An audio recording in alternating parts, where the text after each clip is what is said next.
Hi, my name is Mike Carman. I'm lead pastor of a new church in Anaheim, California called Oasis Community. I'm also friends with Jack Scalfani. You might know him from his Cooking with Jack show on YouTube. Jack and I have been talking about the opportunity to present some faith-based ideas for the Christian community and for those interested in the Christian community. Ideas that speak to issues of our day, what we think about them, and how they apply to us as followers of Christ. We're calling this Grace Academy, primarily because we both sense that there is a great need in our world today for an understanding and an application of grace in our lives, both for us and toward other people from us.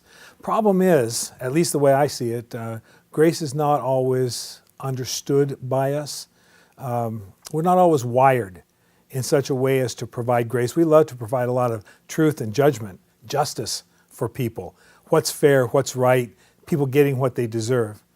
But as normal and as normative as that seems for us as people, especially people in the Western world, there's a great need in our world today for grace, especially toward those who are broken in their lives. And let's face it, every one of us has been broken in some way.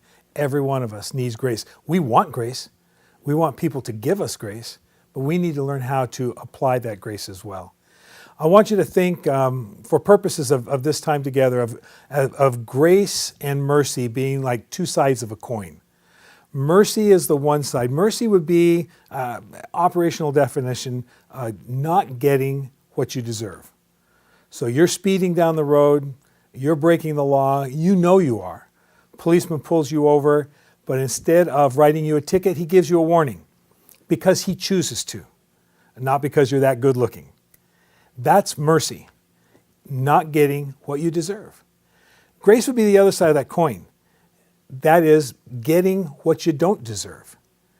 That's why we call grace favor, because it's something that's given to us not on the basis of necessarily what we've done or what we've earned, but it's given to us because of the graciousness, the character of the giver.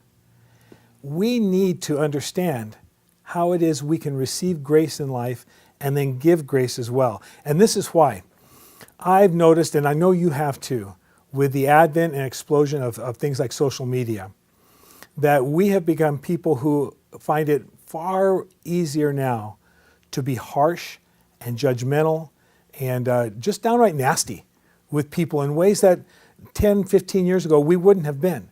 Because we can respond to people on social media with an anonymous sort of posture, kind of the cloak of invisibility in our lives, we can be a lot more harsh and a lot more vitriolic toward people than we would be if we had seen them face to face.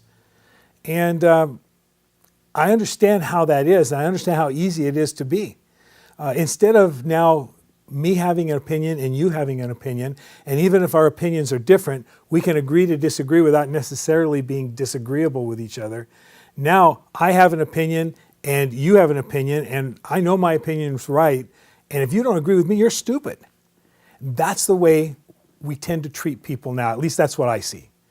And we need to take a step back from that, because that kind of attitude not only invades our time on the internet, let's say, but it creeps into our daily life. It becomes so much easier then to become judgmental, to become harsh, to become rash with people who do things or think things that are different than we are.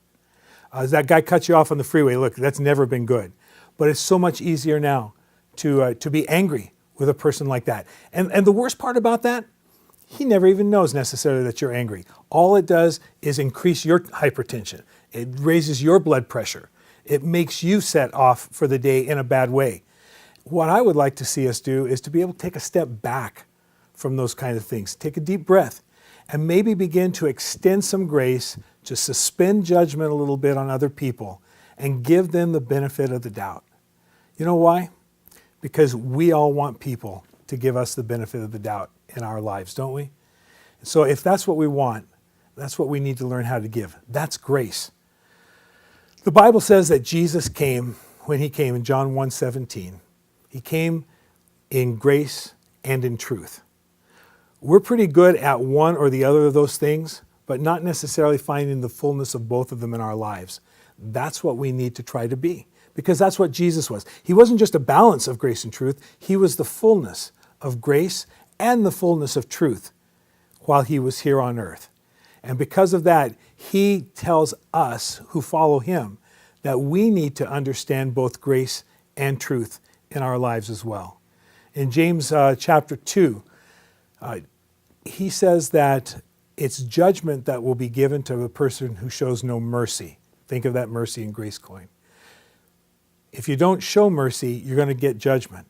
But ultimately, it's mercy that will triumph over judgment. We just want to say, hey, how can we be people who make this a better world by extending a little bit more grace and maybe withholding a little bit more judgment, so that people will have an opportunity to work through their brokenness and maybe become better at what they need to do and what they need to be. That's what we're hoping to do here. We're thankful that you're watching, that you're kind of taking part in this.